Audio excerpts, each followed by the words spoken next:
जब उनके सत्य जो है उसके आधारित आप रहेंगे तो कोई भय संसार में होगा ही नहीं जी। जब भय विहीन हो जाएंगे तब आयु का डेवलप होगा। जी। भयभीत होने पर आयु जल्दी समाप्त होगा। जी। कोई भी कार्य हमने किया हुआ चीज पीछे हमको पछताव न हो, जी। ऐसा कर्म करना चाहिए। जो कि हमने गलती कर लिया, क्या करे, ओहो, ऐसा पछताव होता है तो आयु क्षीण होने की संभावना बनता है। कोई भी काम सत्य काम हो तो आपको पछताव नहीं होगा।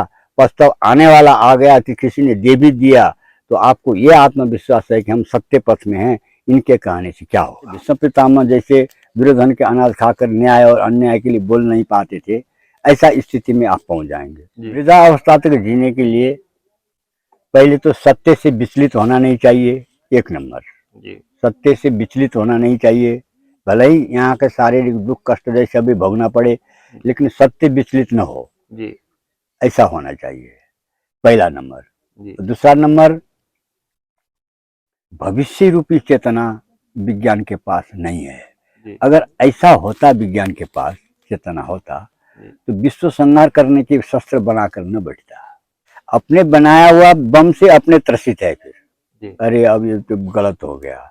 तो ऐसा पीछे किया हुआ कर्म को गलत हो गया अगर पश्चाताप करता है तो विज्ञान कहने लायक योग्य भी नहीं है। जी। राधे राधे दोस्तों, गुरु ज्ञान गौरव यूट्यूब चैनल से मैं आपका भाई उमेश यादव। दोस्तों, मैं इस समय नेपाल के पहाड़ी पर हूँ और ये हिमालय पहाड़ी की श्रृंखला है, शिवालिक श्रेणी की पहाड़ियाँ हैं ये। और दोस्तों, इधर आप देख सकते हैं पूरा इलाका जंगल है। देखने में तो आपको थोड़ा सा लगेगा, छोटा लगेगा, लेकिन ये बहुत ही विशालकाय जंगल है, बहुत बड़ा जंगल है और इसमें सभी प्रकार के जंगली जानवर हैं। यहाँ पे कुछ साथी रात में पहुँचे 8 बजे, उनको रास्ते में लकड़बग्घा का एक झुंड मिल गया था, उन लोगों को घेर भी लिया था। और दोस्तों, यहाँ पे हम लोग कल के ही आए हुए हैं, महाराज जी से और भी सत्संग लिए हैं और महाराज जी बहुत ही ज्ञानी और दिव्य महात्मा हैं। चलते हैं महाराज जी से, आज फिर सत्संग लेंगे, आप तक पहुंचाएंगे और आप लोग महाराज जी का जब सत्संग सुनेंगे, देखेंगे, दर्शन करेंगे तो आपको एक अलग ही अनुभूति होगी। आप लोग खुद कहेंगे कि महाराज जी वास्तव में बहुत अच्छे महात्मा हैं। और दोस्तों, आप लोगों को महाराज जी का सत्संग कैसा लग रहा है, इसको आप कमेंट करके ज़रूर बताइएगा। ये महाराज जी की कुटिया है, इसी में महाराज जी रहते हैं और ये पहाड़ियाँ हैं, पहाड़ की चोटी पर एकदम ऊपर महाराज जी रहते हैं। ये देखिए, ये महाराज जी का भोजनालय है, इसमें भोजन बनता है और ये हम आप जैसे लोगों के लिए है, कभी आते हैं तो इसमें ठहरने का महाराज जी व्यवस्था किए हैं। बाकी यहाँ पे और कुछ भी नहीं है। पानी यहाँ से 1 किलोमीटर नीचे जाकर के ले आना होता है। हम लोग आज गए थे, वहाँ पे स्नान किए और वहाँ से पानी लेकर के आए, हम लोग भी लाए, लेकिन बहुत मेहनत करना पड़ता है। यहाँ पे महाराज जी कैसे रहते हैं, कुछ लोग महाराज जी की सेवा में 2-1 लोग रहते हैं जो महाराज जी की सेवा करते हैं। तो दोस्तों, आइए चलते हैं महाराज जी के पास और महाराज जी का दर्शन करते हैं।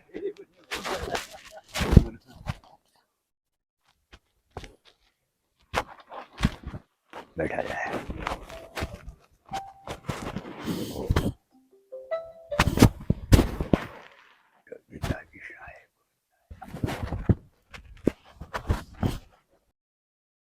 महाराज जी, मनुष्य के लिए लंबी आयु जीना क्यों आवश्यक है? लंबी आयु जीने के लिए आवश्यकता क्यों है? जी। जीवन फिर दोबारा मिलना नहीं है जी। ये एक ही सेक्शन का चीज है। जी। तो लंबी आयु अगर नहीं लेंगे, जी। ये सभी मिशनरी चीज से सेट हुआ अवस्था फिर नहीं मिलना है। जी। तो इसी अवस्था में लंबी आयु लेने होने पर भगवान के भजन करने के लिए पर्याप्त समय प्राप्त होता है, जी। ताकि मानव जीवन पाया हुआ जो सार है वो सफलता हो जाएगा, उसको सफलता मिलेगा। जी जैसे जब तक उम्र रहता है, स्वार्थमय जगत है ये, औरत भी स्वार्थी है, बाप महतारी भी धन के आशा रखते हैं, इष्ट मित्र बंधु बांधव भी अर्थतंत्र के आशा रखते हैं, सहयोग के आशा लेते हैं। जी तो ये सभी से वैराग्य प्राप्त होना जी जल्दी नहीं सकता है।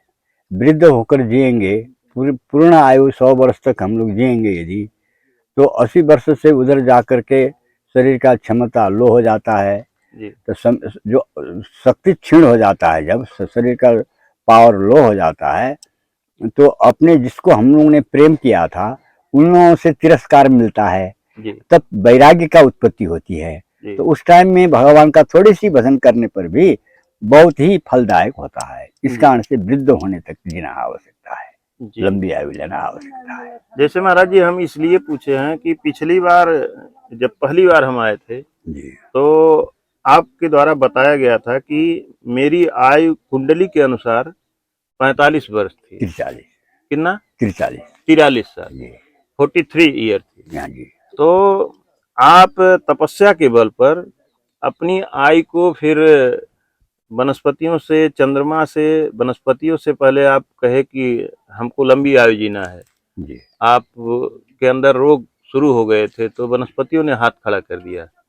फिर उन्होंने कहा कि आप चंद्रमा से बात करिए, जी तो आप अपने तपस्या के बल पे चंद्रमा से जब बात किए तो वो आपको लंबी आयु जीने का वरदान कहें या जो भी कहें, उनके मिला, द्वारा आपको दया मिला। दया मिला, फल खाने को मिला, अमृत फल। तो फिर आपकी आयु लंबी हुई। जी तो प्रभु जी इसीलिए हम पूछे हैं कि जब एक निर्धारित है किसी को जो इस दुनिया में आता है वो अपने समय से जाता भी है, लेकिन तपस्वी अपने तपस्या के बल पर अपनी आयु को बढ़ा लेते बढ़ा हैं। लेता है। तो इसीलिए मैं आपसे यह जानना चाहता हूँ और अपने दर्शकों तक पहुँचाना चाहता हूँ कि लंबी आयु क्यों जीना चाहिए।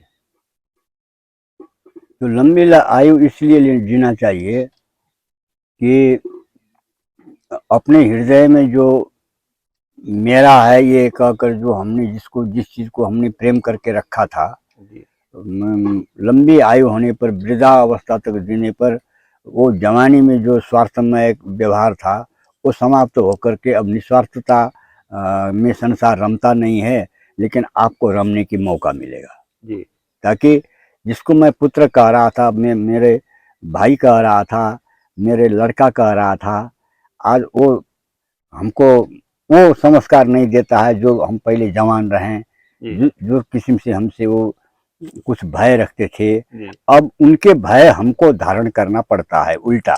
जी तो उस अवस्था में वैराग्य प्राप्त होता है। जी अगर ये हमारा हमने जैसे समझ रखा था, आज वो चीज फीका हो गया।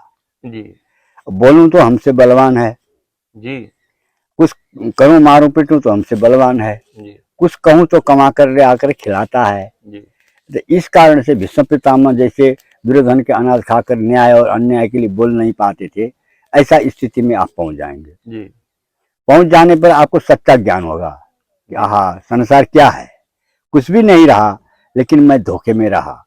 जी ये असली ज्ञान आपको प्राप्त होता है। जी इस कारण से वृद्धावस्था तक जीना अनिवार्य है। अनिवार्य। दूसरी, ईश्वर के भजन करने में हेल्प होगा। जी शरीर निष्क्रिय हो जाता है जब, तो ईश्वर के अलावा आदमी के साथ में कुछ नहीं बचता है। कुछ नहीं। जब शरीर सक्रिय है तब तक ईश्वर को आदमी भूलता है। जी इस कारण से वृद्धावस्था तक जीना आवश्यकता है। अब सवाल यह है कि वृद्धावस्था तक जिया कैसे जाएगा। जी अब इसका एक स्रोत भी जी वही पूछने जा रहा था कि कैसे क्या किया जाए कि वृद्धावस्था तक जिया जिया जाए। जाए। अब वृद्धावस्था तक जीने के लिए पहले तो सत्य से विचलित होना नहीं चाहिए। एक नंबर, जी सत्य से विचलित होना नहीं चाहिए। भले ही यहाँ के शारीरिक दुख कष्ट जैसे अभी भोगना पड़े, लेकिन सत्य विचलित न हो, जी ऐसा होना चाहिए, पहला नंबर। जी दूसरा नंबर, 2:30 से 2:30 तक में जागना चाहिए। जी जागना चाहिए। जागते ही जो कुछ अभ्यास है, प्राणायाम वगैरह का कुछ अभ्यास है तो थोड़ा 2:30 बजे के बाद प्राणायाम का थोड़ा व्यवस्था करें ताकि ऑक्सीजन खपत करें। जी और स्नान संध्या डोलडाल जैतून कुल्ला स्नान फौरन हो जाए, 3 बजे के अंदर अंदर हो स्नान जाए। हो जाए। तब आसन लगा करके ईश्वर के भजन करें, जी अपने आसन में रह करके जी ईश्वर के भजन करें। ये डेली के प्रक्रिया ऐसा चालू करें। जी और 15 दिन में एक दिन कोई चीज न खा करके खाली जल मात्र सेवन करके, जी खाली जलहारी, जी फलाहारी नहीं, जी ऐसा व्रत रहे जलाहारी, खाली जल मात्र पिए। जैसे दूध पी सकते हैं, दही के शरबत बनाकर पी सकते हैं, जूस पी सकते हैं, जी पिए वाला चीज आप पी सकते हैं। ऐसा व्रत किया करें 15 दिन में एक दिन। जी गृहस्थ जीवन में अब 2 दिन, हम तो 2 दिन लगातार रहते हैं, तो गृहस्थ जीवन को अब ऐसा लगातार 2 दिन कर देंगे तो फिर उधर परिवार भी साथ में है, काम भी तमाम काम जिम्मेदारियां हैं, जिम्मेदारी है। भाग दौड़ करना है तो एनर्जी चाहिए। और एक ये करना चाहिए। अब दूसरी चीज क्या करना चाहिए, तीसरी चीज कि कोई भी कार्य हमने किया हुआ चीज पीछे हमको पछताव न हो, जी ऐसा कर्म करना चाहिए। जो कि हमने ये गलती कर लिया, क्या करे, ओहो, ऐसा पछताव होता है तो आयु क्षीण होने की संभावना बनता है। कोई भी काम सत्य काम हो तो आपको पछताव नहीं होगा। पछताव आने वाला आ गया कि किसी ने दे भी दिया तो आपको ये आत्मविश्वास है कि हम सत्य पथ में हैं, इनके कहने से क्या होगा, आपको पछताव नहीं होगी। ऐसा वो मन में पूर्ण विश्वास होना चाहिए विश्वास कि होना कोई कुछ भी कहे मैं तो सही हूँ। चाहिए, मैं तो सही हूँ। जी जब उनके सत्य जो है उसके आधारित आप रहेंगे तो कोई भय संसार में होगा ही नहीं। जी जब भय विहीन हो जाएंगे तब आयु का डेवलप होगा। जी भयभीत होने पर आयु जल्दी समाप्त होगा। जी ये तीसरी कारण। और चौथी कारण क्या है, दिन में सोना नहीं, जी केवल 4 घंटा सोना चाहिए जी 24 घंटा में, 24 घंटे में 4 घंटे 4 घंटा। और शाम की नींद भी लेना नहीं होगा, भोर की नींद भी लेना नहीं होगा, बीचे वाला नींद लेना चाहिए। जी लंबी 10 बजे से 2 बजे तक। हाँ, 10 बजे से 2 बजे तक, जी या 11 बजे से 2:30 बजे तक, या 2:30-3 बजे 3 तक। बजे तक। जी गृहस्थ आश्रम के लिए 3 बजे, संन्यास होगा तो 2 ही बजे। जी गृहस्थ आश्रम के लिए कुछ छूट कर देना चाहिए, क्योंकि बाल बच्चे परिवार एक जहाज लेकर चल रहा है ड्राइवर, जी उसको भी तो समय चाहिए। समय चाहिए। हाँ। अब इधर हम धर्म में लग रहे हैं, इधर परिवार भूखे मर रहे हैं, तो ऐसा धर्म करने से क्या लाभ है। जी वो भगवान स्वीकार नहीं करेंगे। अपनी जिम्मेदारी से आप रहित होकर के तब इनका भजन करना चाहिए। जिम्मेदारियों को साथ में लेकर के साथ ही में चलना लेकर चाहिए। के, निभा करके, जिम्मेदारी पूरा करके तब समय भगवान के में लेना चाहिए। जी ये चौथी बात। और दिन में नहीं सोना चाहिए, जी दिन में सोने से आयु क्षीण होगा। जी ये बात। मन में असत चिंतन कभी नहीं होना चाहिए, जी सत चिंतन मात्र होना चाहिए। जी ऐसा किस्म का व्यवहार निभाना चाहिए।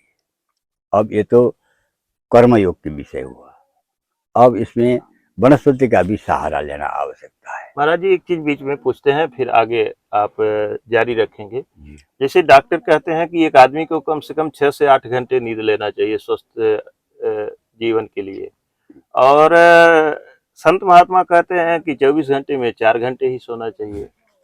तो महाराज जी, ये तो संत महात्मा ही कर सकते हैं, सबके बस का तो नहीं है।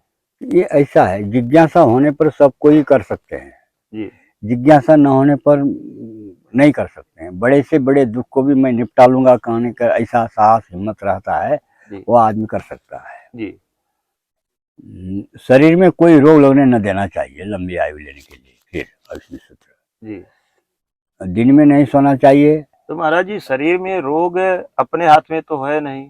आदमी अपने अच्छा खाता है, अच्छे से रहता है, अपने फिर हाथ भी में रोग है, हो जाता है। वही ढंग न जान करके ऐसा हुआ है। जी जो रीत से बेरीत हो जाता है, जी रीत माने सही काम, जी सही सही ठीक ठीक व्यवस्था न जानने से, जी आहार का व्यवस्था न जानने से, टाइम टेबल को प्रयोग करने, समय को प्रयोग करने के ढंग न होने से जी शरीर रोगी हो जाता है। जो जो आपको अपने को प्रसन्न है वो चीज़ ज़्यादा खाएं, जो प्रसन्न नहीं है उसको न छुएं। यही रोग लागने का कारण यही है। जी। तो महाराज जी, बहुत से लोगों को जो खाने वाली चीजें नहीं है, वो चीजें वो उनको अच्छी लगती हैं तो वो खा लेते हैं। जैसे मीट मांस मदिरा जिनको अच्छी लगती है वही खाते हैं, और सात्विक भोजन जिनको अच्छा लगता है वो खाते हैं। तो फिर वो अपनी पसंद का मीट मांस और दारू पीते रहें। तो इसमें ऐसा होता है, एक तो संग का प्रभाव होता है। जी। अब जैसे आदमी पहले कोरा जन्मता है तो ईश्वरीय स्वरूप की स्वरूप हो जाता है। जी। पीछे संगत के प्रभाव से आदमी धीरे धीरे धीरे धीरे संसार की ओर बढ़ता है और अपना जो चीज़ संगत में आया है उस चीज़ को डेवलप करते करते आगे बढ़ेगा। जी। अब विज्ञान ने जो कहा कि भाई 6 घंटा सोना चाहिए, तो विज्ञान को चेतना, भविष्य रूपी चेतना विज्ञान के पास नहीं है। जी। अगर ऐसा होता, विज्ञान के पास चेतना होता, जी। तो विश्व संहार करने के शस्त्र बनाकर न बैठता। जी प्रभु, बहुत सही बात भगवान आप कहे। अपने बनाया हुआ बम से अपने त्रसित है फिर। जी। अरे अब ये तो गलत हो गया। जी। तो ऐसा पीछे किया हुआ कर्म को गलत हो गया अगर पश्चाताप करता है जी। तो विज्ञान कहने लायक योग्य भी नहीं है। जी। जो संसार का गाइडर है, जी। संसार को प्रतिपालन करना है जिसको, आज वो संहार के शस्त्र लेकर बैठा है, जी। उसको विज्ञान है कि अगर आधार करेंगे हम लोग, आधारशिला बन जाएंगे उसके, तो हम लोगों को धोखा होना है। जी। क्योंकि प्राकृतिक गहराई में विज्ञान का नजर नहीं है। जी। वो केवल अपने अस्तित्व और गरिमा कायम रखने, संसार में सबको भयभीत कर देना और अपनी सत्ता में विश्व को गाइड करके चलना, विज्ञान का यही एक ध्येय है। जी। वो ध्येय पृथ्वी के लिए भी हानिकारक है और खुद ही उसी के लिए भी हानिकारक है, क्योंकि बम पड़केगा तो हम ही मात्र तो नहीं मरेंगे, वो भी तो मरेगा। जी। तो ऐसा इस कारण से विज्ञान ने प्रकृति सत्ता का अच्छा बोध नहीं किया हुआ विज्ञान है, ये बाल विज्ञान है। जी। बाल विज्ञान माने बालक आदमी तो है लेकिन अच्छा बुरा सबको ही खिलाकर बराबर कर देता है, इस प्रकार का विज्ञान है। अभी यौन अवस्था का विज्ञान ये नहीं है मेरे विचार में। जी। महाराज जी, अब आप वनस्पतियों के बारे में कुछ कह रहे थे। हाँ, अब वनस्पति में आयु लंबी वृद्धि करने के लिए आंवला का प्रयोग करना चाहिए। जी। भोजन के साथ आंवला के अचार भी हो, जी। या आंवला का सिरका बना हुआ हो, या आंवला वैसे पीस करके आंवला के प्रयोग करना चाहिए। ऋतु अनुसार जी। आंवला का प्रयोग करना चाहिए, आंवला से आयु बढ़ेगा। जी। अब वृद्धापा को चेकअप करने के लिए, बुढ़ापा हाली ना जल्दी ना आए, इसके लिए कैल्शियम के प्रयोग करनी चाहिए। घृत कुमारी हुआ, जी। घृत कुमारी, और कैल्शियम में आपको घी भी कैल्शियम में आता है। जी। घी भी कैल्शियम में आता है। और अन्य चीज़ें जो खाने पर लबार हो जाता है, लच्चा निकलता है, वो सारे चीज़, जैसे भिंडी में भी कैल्शियम होता है। जी। जो लच्चेदार वस्तु हैं उसमें सब कैल्शियम होते हैं। इस कारण कैल्शियम, विशेष करके कैल्शियम को ध्यान रख करके आहार करनी चाहिए। महाराज जी, लंबी आयु के लिए शक्ति का संचय भी बहुत जरूरी है। तो शक्ति क्षीण होने से उसे कैसे बचाया जाए? अब शक्ति क्षीण होने के लिए ऐसा है कि जैसे 32 दिन आहार करने पर 800 ग्राम रस होता है। 800 ग्राम रस से 250 से 300 ग्राम खून होता है। 250 से 300 ग्राम खून से 4-5 ग्राम धातु बनता है। जी। तो धातु संरक्षण करना अनिवार्यता है। शक्ति क्षीण होने न देने के लिए धातु संरक्षण करना अनिवार्य है। जी। अब इसमें गृहस्थ द्वैत जिंदगी बिताने वाले आदमी के लिए अब वो संरक्षण करने नहीं मिलेगा। जी। इस कारण से अब क्या करना पड़ेगा, इसमें अब जो चीज़ हम लोग परिवार के साथ में रहकर विलास करते हैं, उसमें से यहाँ भीतर का चीज़ लो खो जाता है। जैसे 250-300 ग्राम होता है तो 4-5 ग्राम धातु होता है। 32 दिन में 4-5 ग्राम धातु तैयार होता है, शुक्र धातु बनती है। शुक्र। जी। और उसको क्या एक बार सारे इंद्रिय ने सारे पुर्जे जितने यहाँ भीतर हैं, सभी पुर्जे ने अपने अपने जगह से तेल सब खींचने वाले स्टेशन है वो, जी। शुक्र रहने वाली जगह। वो खाली हो जाता है जब, सब आनंद में बहाई देते हैं जब, जी। तो वो खाली होता है तब उसका वो सभी चीज, अब आँख के रोशनी खींचने वाली भी वही है, हड्डी को मजबूत करने वाले विषय भी वही है, नस को तैयार रखने वाला विषय भी वही है, खून को संचालन करने वाला विषय भी वही है। जितने पुर्जे हैं सभी को हृष्ट पुष्ट रखने की वस्तु है। जी। अब वो चीज खत्म करने के बाद, अब जैसे आज हम परिवार के साथ में रहे हैं, हमारा क्षति हो गया, तो सवेरे उठकर ये जानना चाहिए ये क्षति हुआ है तो इसको मेंटेन कैसे करें, कौन कौन चीज आहार करें, इसका खोज होना चाहिए। जैसे अब कैल्शियम खत्म हो गया, वो कैल्शियम ही है, शुक्र दूसरा चीज नहीं है, कैल्शियम ही है जी। उसमें कीटाणु होते हैं मात्र, जी। शुक्राणु होते हैं और कैल्शियम का ढेला है वो। और सृष्टि करते समय में भी महीनों दिन तक आहार करके बचा हुआ शुक्र, पौड़ शुक्र, गाढ़ा शुक्र होता है, उसमें से संतान सृष्टि करना चाहिए। पानी वाली शुक्र से संतान सृष्टि करने पर बाप महतारी का जो आशा विकल्प है वो सब लो हो जाता है, स्वाहा हो जाता है, संतान कमजोर होती है, कमजोर हो जाती है। जी। उसका थिंकिंग पावर भी कमजोर, शारीरिक, बौद्धिक, मानसिक सारा विकास कमजोर सोचने शक्ति भी खत्म हो जाती है, जी। क्योंकि पुष्ट बिया है नहीं, जी। बिया कीड़ा लगा हुआ, घून लगा हुआ बिया है, जी। ऐसा हो जाएगा। तो रोग लगने न देने के लिए खर्चा करने पर मेंटेन करने का अनुभव रखें। शाम के सोने के टाइम में 1 गिलास दूध पिया करें जी। गृहस्थी आश्रम में। हरा परा साग सब्जी, ज्यादातर हरा परा साग सब्जी खाया करें। महाराज जी ये तो हो गई लंबी आयु जीने के लिए। अब महाराज जी आपसे जानना चाहेंगे कि संत महात्मा लोग मृत्यु पर विजय कैसे प्राप्त करते हैं? अब ये ऐसा होता है, वो एक भक्ति का प्रक्रिया है। जी। ज्यादा लगन, तन मन धन तीनों चीज का संयुक्त विसर्जन हो जाना चरण में भगवान के, जी। उनमें लगी हुई लगन, जी। अटूट रहना हृदय में।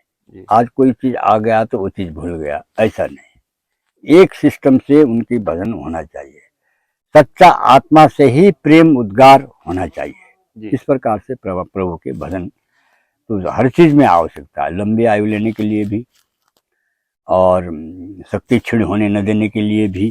क्योंकि अनुशासन एक मानव का श्रृंगार है। जैसे ये पृथ्वी है, पृथ्वी का श्रृंगार मानव है, मानव का श्रृंगार आचरण है जी। मानव का श्रृंगार जी। आचरण का श्रृंगार ब्रह्मचर्य है, ब्रह्मचर्य का श्रृंगार त्याग है जी। ऐसा होने पर, ऐसा चीज का ज्ञान होने पर, इस प्रकार से चलने पर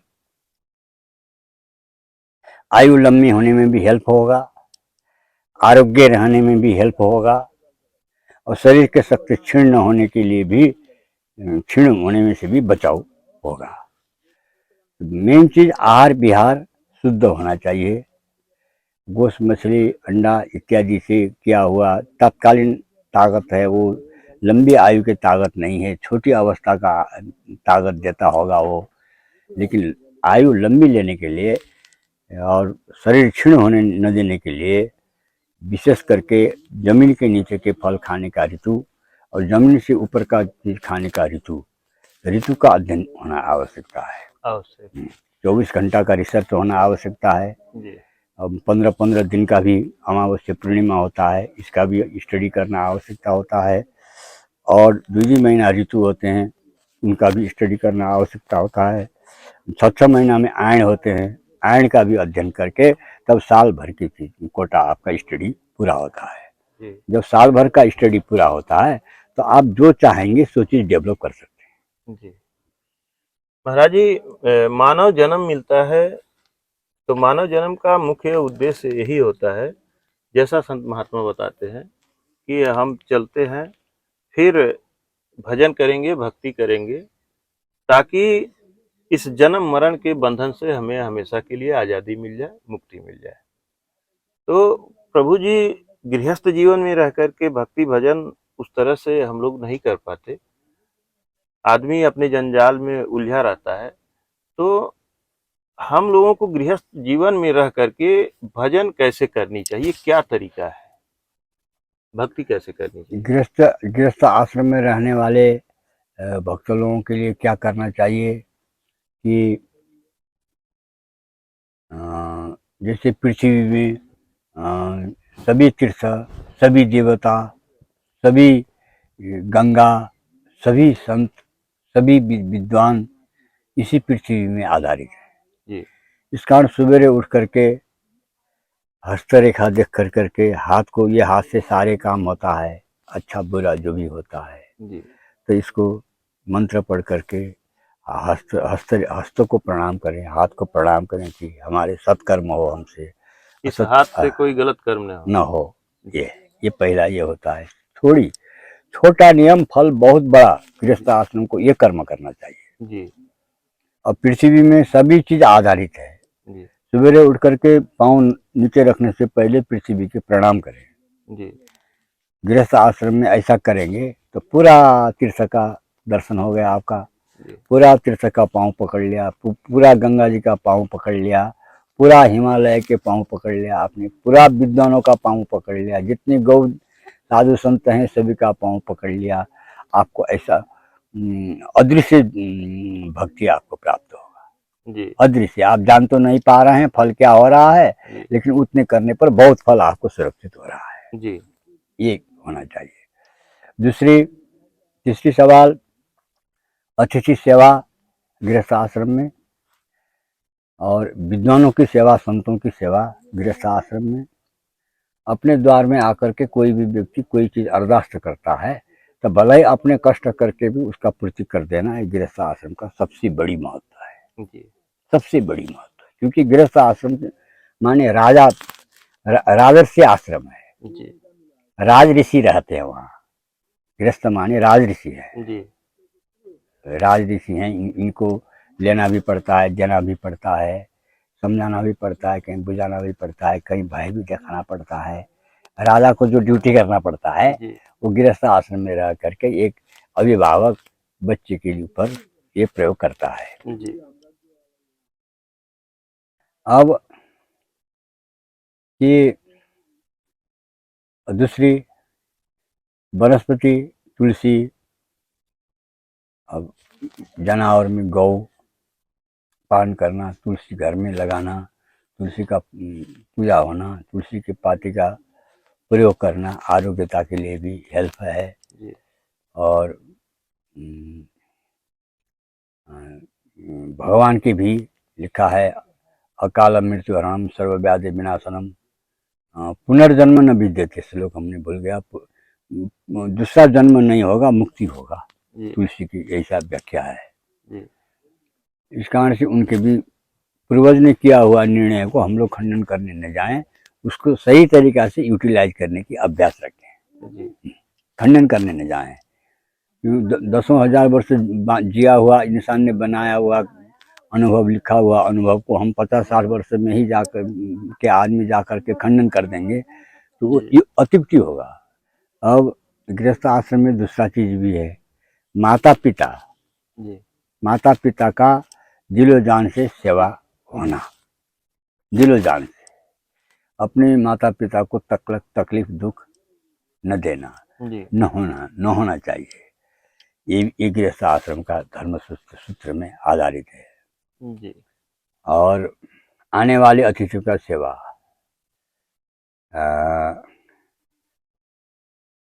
अब ब्राह्मण को तो यहाँ शास्त्र में तो ब्राह्मण भी कहा है, लेकिन अब ब्राह्मण है ही नहीं, सब म्लेच्छ से हो ही गए। अब ब्राह्मण है ही नहीं, धरती खाली हो गया है, ब्राह्मण से रहित है। और कहीं कहीं होंगे तो ब्याह के रूप में होंगे, नहीं तो खाली जनेऊ दिखाकर लुटने वाले ब्राह्मणों का संख्या अधिक हो गया धरती में। महाराज जी, जैसे सनातन धर्म जो हमारा है, तो सनातन धर्म के सूत्रधार हमारे वेद शास्त्र ब्राह्मण यही है, रचयिता जो भी कह लीजिए, ब्रह्म के मुंह से निकली हुई वाणी, भगवान के द्वारा कही गई वाणी है। लेकिन प्रभु जी, ये आज के समय में धीरे धीरे धीरे धीरे धीरे धीरे ऐसा होता जा रहा है कि लोगों का विश्वास उठता जा रहा है। ऐसा क्यों हो रहा है? ये ऐसा है, शास्त्र में लिखा है कलो ब्राह्मण राक्षस, जी शास्त्र में लिखा है कलो ब्राह्मण राक्षस। जी कलियुग के ब्राह्मण राक्षस हैं, ब्राह्मण नहीं है। जी शास्त्र ने ऐसा उल्लेख किया है। यही कर्म इन लोग कर रहे हैं, उस कर्म से ये ब्राह्मण बनने के कर्म नहीं कर रहे हैं, जी राक्षसी बनने का कर्म कर रहे हैं। ब्राह्मण से मेरा दुश्मनी नहीं है, बैर भी नहीं है, साधु और ब्राह्मण का ज़्यादा दूरी भी नहीं है, निकट की ही व्यवस्था है। लेकिन अब ब्राह्मण का जो उद्देश्य है, वो उद्देश्य उनका जो बाल बच्चे परिवार को जिलाने के, एक पेशागत धर्म को अपनाने वाला होने के नाते, साधु पेशागत धर्म में नहीं रहता है, समष्टिगत धर्म में रहता है। इतना ही साधु और गृहस्थ में फर्क होता है। तो इसमें भी ब्राह्मण में अभद्र व्यवहार भी है, ब्राह्मणों का व्यवहार थोड़ा सा अभद्रता भी है। जैसे न देखा हुआ स्वर्ग में तुम्हारे बाप को हम भेज देंगे कहेंगे, ये भी अविश्वास का एक सूत्र है। इतने दान देना पड़ेगा, नहीं तो तुम्हारा कर्म कांड हम नहीं कर सकते हैं। पैसा लेकर करके व्यवहार करने का, उसके मोल तोल करके सट्टा बनाने का काम जो हो रहा है, ये धर्म का, हिंदू सनातन का नहीं है। हिंदू सनातन का यही है, जिसके घर में आपको आपका विद्युता आपके पास है, किसी के यहाँ कोई कार्य कर देना है तो कार्य कर देना है। वो जो देता है उसी में प्रसन्न रहने का है, मन में दुखी होकर फिर श्राप देने के काम नहीं करने का है। जी प्रभु जी, इससे एक दिक्कत और हो रही है, पैसे वाले लोग तो ये काम करवा ले रहे हैं, लेकिन जिनके पास पैसा नहीं है, इच्छा है, उनका भगवान के प्रति प्रेम है कि हम भी ये पूजा पाठ करवाएं, कर्म कांड करवाएं, वो और पैसे का अभाव है, वो नहीं करवा पा रहे हैं।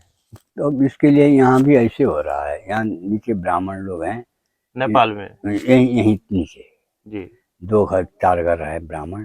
जी इन लोग क्या करते हैं, कोई गरीब गया, हमको सत्यनारायण की कथा सुनना है महाराज, तो 500 रुपये दक्षिणा लेंगे जी। पहला 500 रुपये देगा तो जाएंगे, नहीं तो नहीं, जा दूसरी जगह खोज। जी अब इस प्रकार से कथा सुनने आने वाले आदमी, भगवान के नाम अपने को भी लेना मिलता है, अपने को भी फायदा है। और वो चीज न सोच के उसके लिए सुना रहा हूँ, उसके लिए कर रहा हूँ, तो इनके पास ब्राह्मण तो कहाँ रह गया जी। तभी तो हम आप ही को दे दिन, आपसे 500 रुपये बांध लें हम सट्टा, और जाकर कथा सुनाई दिन, तो सारे चीज आप ही का हुआ, हमने लिया और राम नाम तो बेकार हो गया। लोग सुख प्राप्ति के लिए धन कमाते हैं, बच्चों को पढ़ाते हैं, लिखाते हैं, लायक बनाते हैं, तमाम जतन करते हैं, परंतु उन्हें लास्ट में जाकर के जब शरीर बूढ़ी होती है तो वो सुख नहीं मिल पाता जिसकी वो कल्पना किए रहते हैं। तो उनको वास्तविक सुख के लिए क्या करना चाहिए? अब सांसारिक जीव से, अपने पैदाइश किया हुआ सांसारिक जीव जितने हैं, जो यौन अवस्था में, जवानी अवस्था का जितने जीव हैं, वो वृद्धा अवस्था का कठिनाई समझ नहीं पाते हैं। कारण है वो वृद्ध तो हुए नहीं हैं, इस वजह से उनको समझ में आता नहीं है। जब वृद्ध हो जाता है तो वृद्ध के बाद वृद्ध ही समझ सकता है जो होता है। और उनके शांति के लिए एक ही बात है, काम भी शरीर से करना मिलता नहीं है, एकांत स्थल में रहना, भगवान की माला लेना। बुढ़ापा में एक ही काम करें, माला जाप करें, जो हो सके प्रभु की भजन करते रहें, आखिर ये मरना है। सबसे ज्यादा सुख वहीं मिलेगा। ये संसार के जीव सुख दे करके, बाहरी सुख तो भले ही लड़का पतोही लड़की सब शुद्ध हों तो बाहरी सुख भी मिलेगा, तो भी आत्मा के सुख लेने के लिए ये बुढ़ापा में ये कर्म करना अनिवार्य है। यह प्रभु जी बुढ़ापा में ही करना चाहिए कि आदमी समय रहते, जवानी से ही या बचपन से ही अगर मतलब बाल्यावस्था से ही अगर शुरू कर दे, वो और घर के संस्कार के आधार पे होगा। जैसे बाप शराब पीकर आने वाला, गोश्त खाने वाला बाप मातारी होंगे, तो ये संस्कार बाल्यकाल में जा नहीं सकता। और धार्मिक माता पिता होंगे तो बालक काल से ही बच्चे के हृदय में ईश्वर का जो है ईश्वर है कहकर विश्वास दिलाने की क्रिया है, वार्तालाप करते करेंगे तो बचपन में पड़ा हुआ छाप मरने जब तक मृत्यु नहीं होगा तब तक यादगार बने रहेगा, याददाश्त बने रहेगा। इसका बालक काल से ही संस्कार का आविष्कार करना चाहिए। वो संस्कार का विकास डेवलप करने जहाँ मौका मिलता है वो विकास करते रहना चाहिए। अगर सांसारिक गतिविधि में लगे हुए आदमी को विकास करने का समय नहीं मिलता है तो वृद्धा अवस्था में जब काम नहीं होता है तो उस टाइम में उसमें सक्रिय ड्यूटी देना आवश्यकता होता है जी। तो यही एक साधन है वृद्धापा में। और ये माला फेरने वाला जो सिस्टम है ये वृद्धा अवस्था का पीरियड है। अच्छा महाराज जी, भजन करने के लिए माला लेकर के भजन करना सही है कि बिना माला के भजन करना सही है? अब अभ्यास अपना जैसा गुरु महाराज के निर्देश होता है। जैसे ज़्यादा मूर्खता है अपने पास तो माला लेकर ही मूर्खता को धोने के लिए कोशिश करना आवश्यक है। वो दृश्य कर्म है। और भीतर से कुछ न करके भीतर से ही भजन करने का अभ्यास अगर बन जाता है तो वो तो सबसे उत्तम है, क्योंकि श्वास के द्वारा भजन करना। इस श्वास में सवेरे उठ करके जैसे बैठा जाता है तो एक श्वास जब हम लोग खींचते हैं तो सो होता है, जब फेंकते हैं तो हा होता है, सो हम होता है, सो हम होता है। ऐसे ही प्राणायाम करते समय भी ये अजपा का प्रयोग कर सकते हैं। जैसे सो कहकर श्वास खींचा, कुछ समय तक रोका, हम कहकर फिर श्वास फेंका, फिर कुछ समय श्वास खत्म होने के बाद फिर रोका, फिर सो करके खींचा जी, फिर रोका, हम कहकर फेंका, फिर रोका। ये सरल प्राणायाम की विस्तार किया है, प्रक्रिया है, सरल प्राणायाम। प्रभु जी जैसे हमको राम कहना है तो सांस के द्वारा राम हम कैसे कहें? अब इसमें खींचते समय में रा, फेंकते समय में म, राम भी कह सकते। ये प्रक्रिया होनी चाहिए। जो सो को रा में लाइए, हम म में लाइए, राम,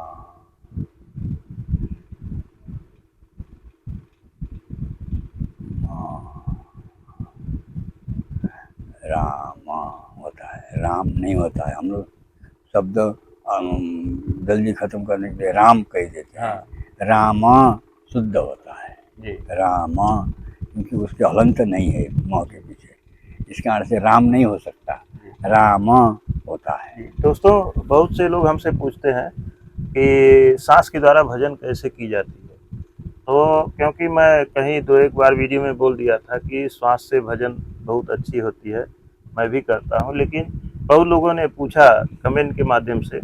आज महाराज जी बहुत अच्छा तरीका बताए हैं कि श्वास के द्वारा भजन कैसे किया जाता है। श्वास के द्वारा जिसने अपने आप को ढाल लिया भजन करने के लिए, वो चलते फिरते सोते जागते, और प्रभु जी ऐसा मैं अपना अनुभव बता रहा हूँ कि श्वास से भजन सोते समय भी हो जाती है। सोते समय आप अब सोते अगर समय थोड़ा सा एक्सपीरियंस बढ़ गया तो आप अगर श्वासा भजन करते हुए आप सो गए तो सुबह उठेंगे तो वही चीज आपको निकलेगा। हाँ, वो जैसे लगा हुआ रहता है, वो रास्ता में वो लगा हुआ रहता है, पूरी रात भजन चलती रहती है। जैसे अब सो रहा हूँ, अब हम अब सोहम या राम या नमः शिवाय जो भी हम अपने, या जय हनुमान जी, जो भी हम अपना मन में, जय माता जी, जो भी हमको विश्वास है हमारे हृदय में, उनका नामाकरण हम प्राणायाम में जोड़ सकते हैं। एक ही चीज़ का मात्र प्राणायाम में जोड़ना ये जरूरी नहीं है, आपका श्रद्धा के प्रति आधारित है। और सोते समय अब राम राम का कर आप सांस को छोड़ रहे हैं, कर याद कर रहे हैं, और सब संसार भूल गए हैं उस टाइम, खाली वही चीज़ बचता है। अब गृहस्थी कार्य खत्म हो गया है, दिन भर का काम सब खत्म हो गया है, अब खाली सोने का काम है कर रहे हैं, तो आप वही करते करते सो ही गए, तो आपका वो रात भर का श्वास राम राम ही क्या कर रहे हैं। लेकिन आपको पता नहीं होगा पता हमारे नहीं था। श्वास में राम कहा है या नहीं, लेकिन वो श्वास को जिधर ढाल दिए हैं आप, जी उधर ही वो अपना वो है तय करेगा। जी। ऐसा भजन होना आवश्यक है। श्वास ठीक द्वारा है। भजन होना आवश्यकता है, शरीर द्वारा भजन होना भी आवश्यकता है। जैसे कहीं तीर्थ जाना है, कोई किसी के उपकार के लिए कोई कर्म कर देना पड़ा अपने हाथ से, और ये भी भजन में जुड़ जाता है। भ माने भक्ति श्रद्धा, ज माने जनहित कार्य, न माने नर नारायण होने वाला रास्ता है। जी भजन भक्ति जनहित नर नारायण हो जाएगा। जी भजन का फॉर्मूला यह है, भजन 3 अक्षर है। जी हाँ, भ से भक्ति श्रद्धा, जी ज से जनहित होने वाला कार्य, जी। न ऐसे इतने करेगा तो नर नारायण हो जाएगा। भजन नर से नारायण हो जाएगा। ठीक है प्रभु जी, जैसे उदाहरण धन्यवाद। में राम कृष्ण बुद्ध नर से ही नारायण बने। जी ठीक है प्रभु जी। दोस्तों इसी के साथ वीडियो समाप्त करते हैं और मिलते हैं फिर किसी अगले वीडियो में। और दोस्तों आपको अगर महाराज जी के एड्रेस के बारे में जानना होगा तो आप ये परेशान न होइएगा कि एड्रेस हम नहीं बताए हैं। महाराज जी की और भी अगली वीडियो हैं, उनमें आप देख लीजिएगा। रास्ते में मैं जंगल से आया हूँ तो सारी जानकारी उसमें देते आया हूँ। तो महाराज जी के पास आने का, नेपाल में महाराज जी पहाड़ की चोटी पर, हिमालय की चोटी पर रहते हैं, तो आपको पूरी जानकारी वीडियो के माध्यम से, अगली वीडियो आप देख लें, आपको पूरी जानकारी मिल जाएगी। तो दोस्तों वीडियो अगर अच्छी लगी हो तो कृपया लाइक करें, अपने दोस्तों के साथ शेयर जरूर करें। दोस्तों सनातन धर्म को, हमारे संत महात्मा को अगर आप थोड़ा सा कुछ सहयोग करना चाहते हैं तो आप वीडियो को शेयर करें, अधिक से अधिक लोगों तक पहुंचाएं। इससे अधिक सहयोग हमें कुछ भी नहीं चाहिए। आप वीडियो अधिक से अधिक शेयर करें, और आपको ये वीडियो कैसी लगती है आप कृपया कमेंट करके ज़रूर बताएं। और हमारे चैनल को आप सब्सक्राइब करके हमारे मन को बढ़ाएं, यही आपसे मैं उम्मीद और कामना करता हूं। तो दोस्तों अब मिलते हैं किसी और वीडियो में। धन्यवाद।